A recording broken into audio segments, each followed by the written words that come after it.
दोस्तों नमस्कार। स्वागत है एक बार फिर आपका आपके अपने चैनल श्रुति कोश में। और हमारा जो टॉपिक चल रहा था संत संप्रदाय, उसके अंदर आज हम एक और संत के बारे में चर्चा करेंगे। तो सबसे पहले हम बात करते हैं संत हरिदास जी की, राजस्थान के प्रमुख संत।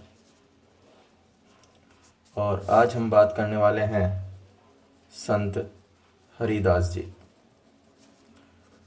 संत हरिदास जी की बात हम आज करेंगे। इससे पूर्व के वीडियो में हमने संत हरिराम दास जी की बात की थी दोस्तों, और इस वीडियो में हम संत हरिदास जी की बात कर रहे हैं। तो आप यहाँ पे भ्रमित ना हो। वो राम स्नेही संप्रदाय से जुड़े हुए थे और ये निरंजनी संप्रदाय के संस्थापक माने जाते हैं। तो शुरू करते हैं, आइए। उससे पहले अगर आपने अब तक श्रुतिकोश चैनल को सब्सक्राइब नहीं किया है तो आप सब्सक्राइब कर लें, जिससे कि आपको लेटेस्ट वीडियो प्राप्त होते रहे।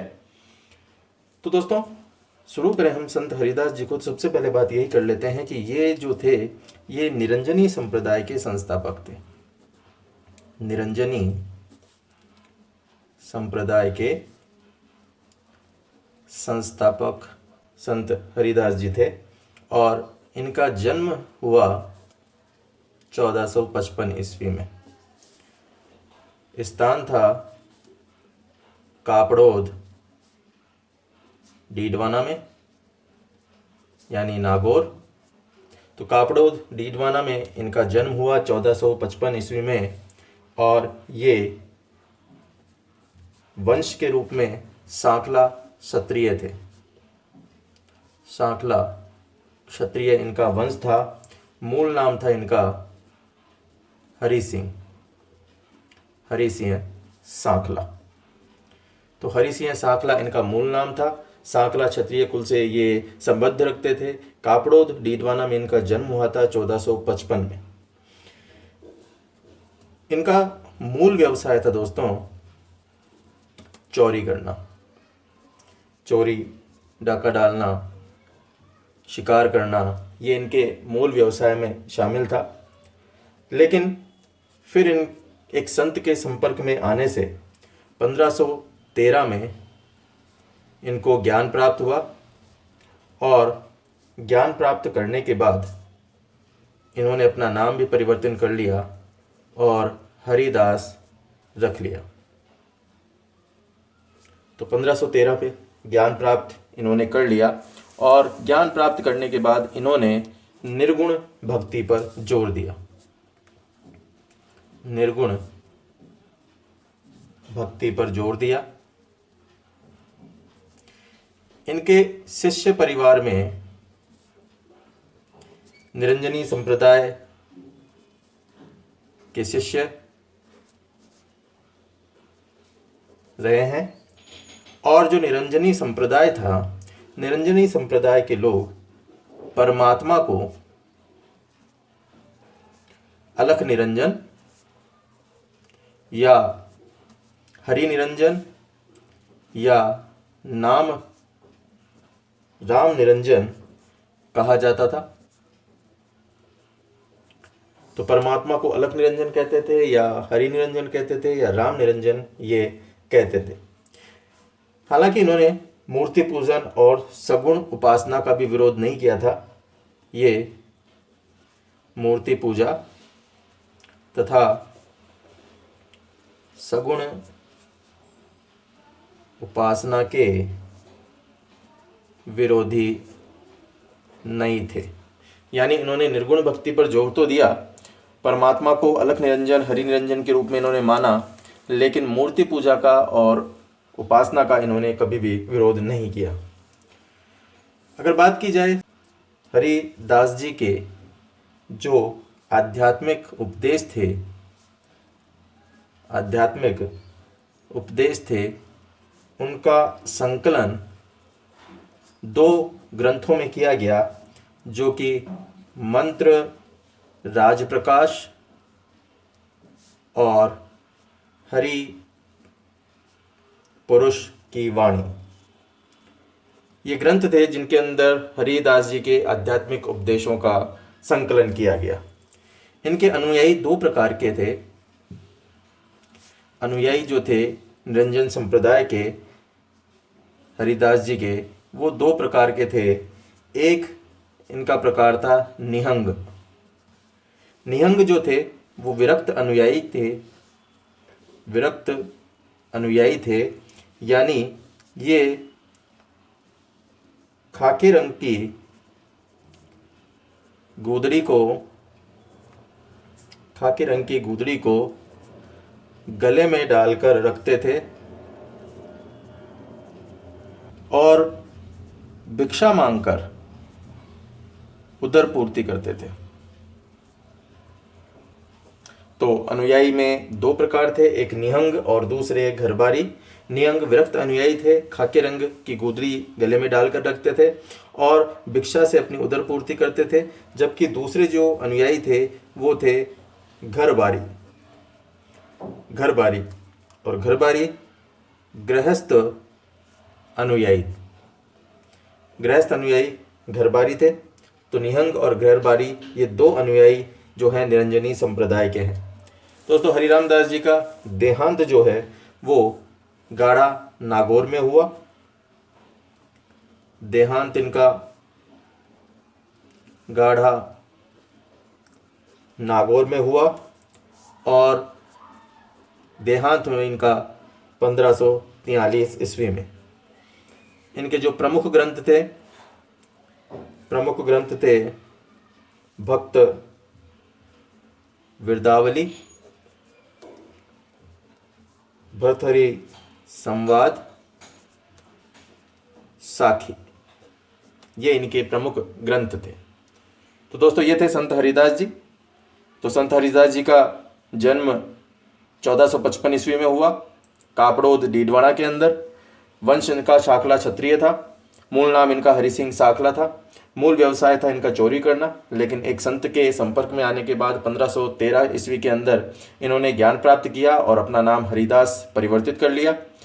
इन्होंने निर्गुण भक्ति पर जोर दिया और इसी के आधार पर निरंजनी संप्रदाय का इन्होंने स्थापना की।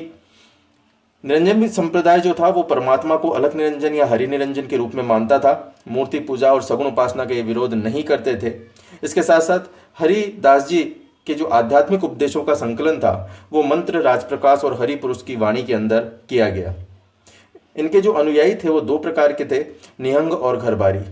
निहंग जो अनुयायी थे वो विरक्त अनुयायी थे, खाकी रंग को गुदरी उनको गले में डालकर वो रखते थे, भिक्षा से अपने उदर की पूर्ति करते थे। वहीं पे घरबारी जो थे वो गृहस्थ अनुयायी थे। हरिदास जी का देहांत गाढ़ा नागौर के अंदर हुआ 1543 के अंदर और प्रमुख जो ग्रंथ इनके हैं वो भक्त विरदावली, भातरी संवाद और साखी। तो ये इनके प्रमुख ग्रंथ हैं। नेक्स्ट हम बात करते हैं संत लालदास जी की। संत लालदास जी, संत लालदास जी ये मेवात के संत के नाम से भी जाने जाते हैं। मेवात के संत के नाम से भी जाने जाते हैं और इन्होंने लालदासी संप्रदाय की स्थापना की। तो लालदासी संप्रदाय की स्थापना करने वाले थे संत लालदास जी। इनका जन्म हुआ दोस्तों 1540 ईस्वी में।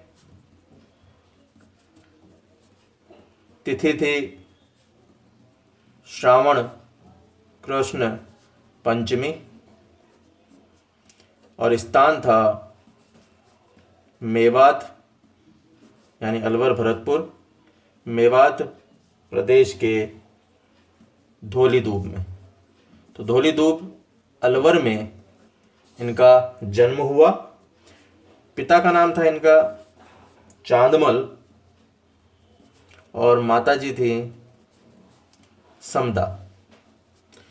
तो संत लालदास जी मेवात के संत कहा जाता है इनको। 1540 में इनका जन्म हुआ श्रावण कृष्ण पंचमी को। स्थान था मेवात प्रदेश धौलीदूब अलवर में। पिता चांदमल थे, माता इनकी समदा थी और जाति थी इनकी दुलौत गोत्र के मेव। मेव जाति जो है अलवर भरतपुर के अंदर काफ़ी संख्या में है, तो यही इनके अनुयायी भी बने।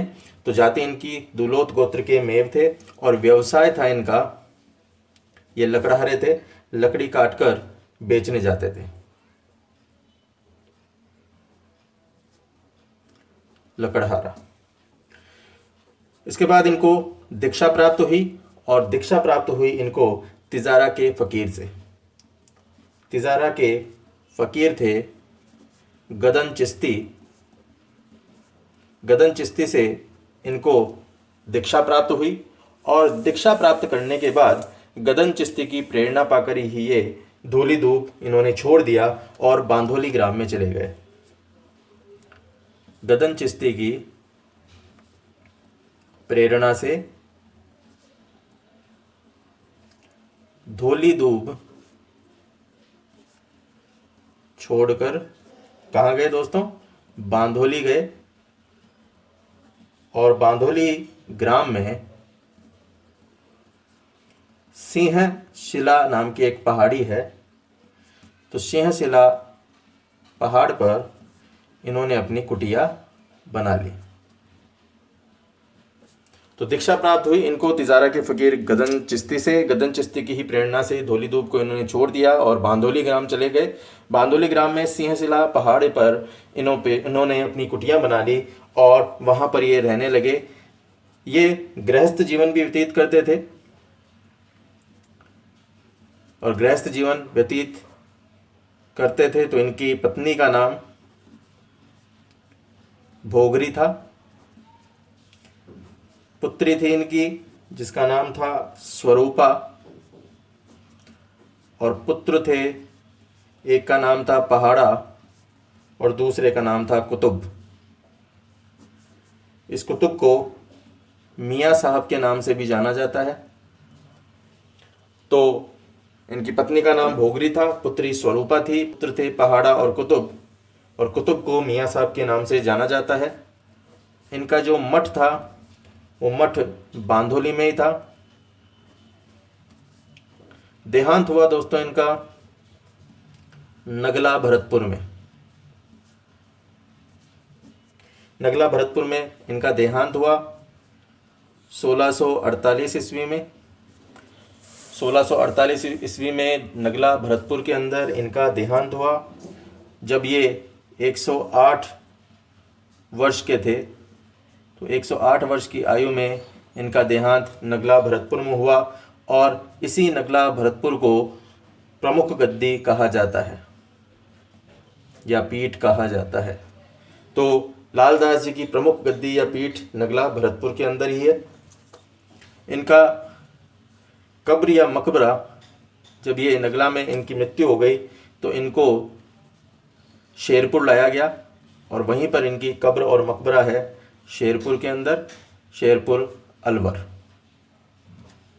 तो शेरपुर अलवर में इनकी कब्र है, मकबरा है और यहाँ पर एक मेला भी लगता है जो कि आश्विन मास की एकादशी को और माघ पूर्णिमा अश्विन एकादशी को यहाँ पर मेला लगता है। इनके अगर मुख्य काव्य ग्रंथ की बात की जाए तो मुख्य काव्य ग्रंथ है इनका लाल दास की चेतावनियाँ। लाल दास की चेतावनियाँ इनका मुख्य ग्रंथ है जिसमें इनके उपदेशों का संग्रह है। उपदेशों का संग्रह है। एक और इनका जो ग्रंथ है वो है वाणी, जिसके अंदर भी इनके उपदेश जो है वो दिए गए हैं। इन्होंने लालदासी संप्रदाय की स्थापना की और लालदासी संप्रदाय की स्थापना करके निर्गुण ब्रह्म की उपासना की। तो लालदासी संप्रदाय के जो लोग थे वो निर्गुण ब्रह्म उपासक थे। इनका प्रमुख पूजा स्थल अलवर, शेरपुर और नगला है। प्रमुख पूजा स्थल लालदासी संप्रदाय के अलवर, शेरपुर और नगला है। इनके जो अनुयायी हैं वो अनुयायी मेव जाति के हैं। मेव जाति के इनके अनुयायी हैं जो कि अलवर भरतपुर में बहुतया है। अलवर भरतपुर के अंदर ये जाति जो है काफ़ी संख्या में निवास करती है। तो मेव जाति के जो लोग हैं वो इनके अनुयायी हैं। इन्होंने एक सबसे प्रमुख बात जो कही वो ये कही कि स्वयं कमाकर खाएं। तो स्वयं कमाकर खाना अनिवार्य किया और अभिवादन स्वरूप जो शब्द ये काम में लेते थे वो था जय राम। जयराम जो है अभिवादन के स्वरूप ये शब्द काम में लेते हैं और इस संप्रदाय को जीवित संप्रदाय के नाम से भी जाना जाता है। जीवित संप्रदाय के रूप में जाना जाता है। तो ये था लालदासी संप्रदाय जिसकी स्थापना की संत लालदास जी ने, जिनका जन्म 1540 ईस्वी में हुआ श्रावण कृष्ण पंचमी को मेवात प्रदेश के धौलीधूप गांव में। चांदमल इनके पिता का नाम था, माता जी इनकी समदा थी। दुलोथ गोत्र के मेव जाति से ये संबंध रखते थे। व्यवसाय इनका प्रमुख रूप से लकड़ारा था। उसके बाद इन्होंने दीक्षा प्राप्त की जो कि तिजारा के फकीर गदन चिश्ती से प्राप्त की। गदन चिश्ती की प्रेरणा पाकर ही धौलीधूप को छोड़ दिया इन्होंने और बांधोली ग्राम में आ गए और वहीं पे सिंहशिला पहाड़ पर इन्होंने अपनी कुटिया बनाई। इन्होंने गृहस्थ जीवन भी बिताया जिसमें इनकी पत्नी भोगरी, पुत्री स्वरूपा, पुत्र पहाड़ा और कुतुब थे। कुतुब को ही मियाँ साहब के नाम से जाना जाता है। इनका जो मठ था वो बांदोली में था। देहांत इनका नगला भरतपुर में हुआ जो इनकी प्रमुख गद्दी व पीठ के रूप में भी जानी जाती है। 1648 में इनकी मृत्यु हुई जब ये 108 वर्ष की आयु थी। कब्र और मकबरा इनका शेरपुर अलवर में है। मेला इनका वहीं पर लगता है आश्विन एकादशी माघ पूर्णिमा को। इनके मुख्य काव्य ग्रंथ लालदास जी की चेतावनियाँ जो उपदेशों का संग्रह इनकी और वाणी है। लालदास जी संप्रदाय के बारे में हमने बात की कि ये निर्गुण ब्रह्म उपासक मानने वाले हैं। प्रमुख पूजा स्थल हैं इनके अलवर, शेरपुर और नगला। अनुयायी इनके मेव जाति के लोग हैं जो कि अलवर भरतपुर में पाए जाते हैं। अभिवादन शब्द जयराम ये काम में लेते थे और जीवित संप्रदाय के रूप में इसे जाना जाता है। तो ये थे संत लालदास जी। नेक्स्ट हम बात करते हैं संत धन्ना की। संत धन्ना, तो संत धन्ना की हम बात करते हैं। जन्म हुआ इनका 1415 ईस्वी में। स्थान था धुमन टोंक। परिवार इनका जाट परिवार था। इनके गुरु थे रामानंद जी। दोस्तों, राजस्थान में अगर धार्मिक आंदोलन को चलाने का श्रेय दिया जाए तो धार्मिक आंदोलन का श्री गणेश जो था वो धार्मिक आंदोलन का श्री गणेश करने का जो श्रेय जाता है वो श्रेय जाता है धन्ना जी को। धन्ना जी को जाता है। ये निर्गुण संत थे।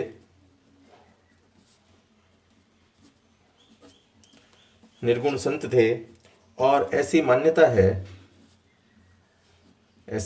है कि धन्ना जाट के भक्त के खेत की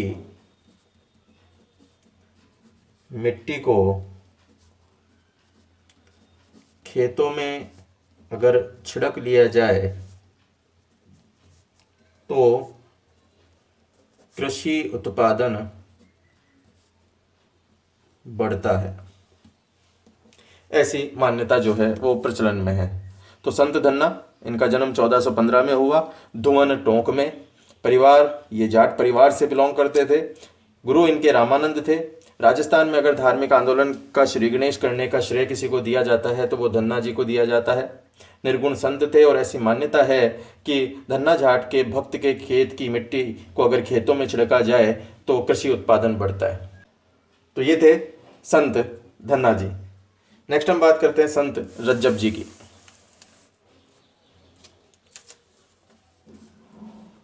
संत रज्जब जी।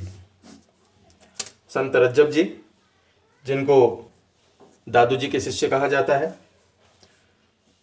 जन्म हुआ इनका सांगानेर जयपुर में संवत 1624 में। ये विवाह के लिए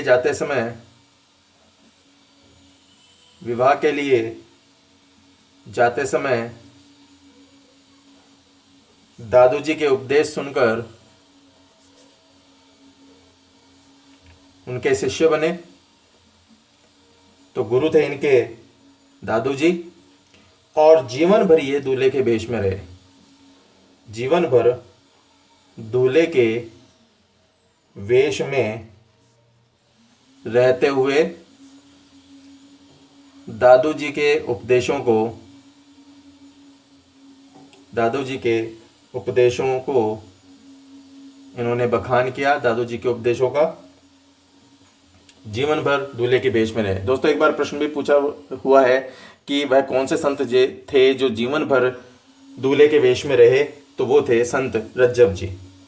इनके प्रमुख ग्रंथ के अंदर रज्जब वाणी और सर्वंगी है। सर्वंगी और रज्जब वाणी इनके प्रमुख ग्रंथ हैं। देहांत दोस्तों इनका हुआ संवत 1746 में सांगानेर में। तो सांगानेर में इनका देहांत हुआ 1746 इस संवत में। और इनकी प्रधान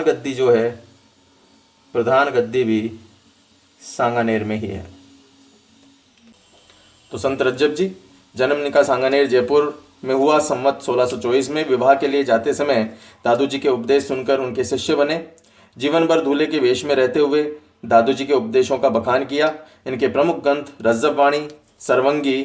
इनका देहांत संवत 1746 में सांगानेर में हुआ और इनकी प्रधान गद्दी सांगानेर में है। तो ये थे दोस्तों संत रज्जब जी। तो आज हमने इसमें संत हरिदास जी, संत लालदास जी, संत धन्ना जी और संत रज्जब जी के बारे में विस्तृत चर्चा की। तो इस वीडियो में इतना ही दोस्तों। धन्यवाद। आपका दिन शुभ हो।